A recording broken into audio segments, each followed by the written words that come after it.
So in this Bet365 tutorial video, I'm going to be showing you guys how to place an NFL Defensive Rookie of the Year futures bet here on the Bet365 application. So once you're into the Bet365 app, go to the top left hand side and press on the NFL tab. So for me, it's right below promos. In the top left hand side, press on NFL.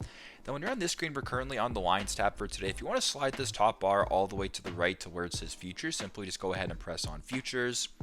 Then as you can tell right now, it actually has the Super Bowl odds right here. So if you wanted to change that from Super Bowl odds to Defensive Rookie of the Year futures, simply just press on to win outright right here. Then slide this drop down bar to the bottom to where it says Defensive Rookie of the Year. Simply just press on that. And then you have all the lines for the Defensive Rookie of the Year. So let's just say, for example, you wanted to place a bet on Jalen Carter. Simply just press on the player you want. Then set your wager in the bottom left. And then place the bet in the bottom right. So pretty straightforward. But that's how you guys can place an NFL Defensive Rookie of the Year futures bet here on Bet365. Thanks again for watching, and I hope this video helps.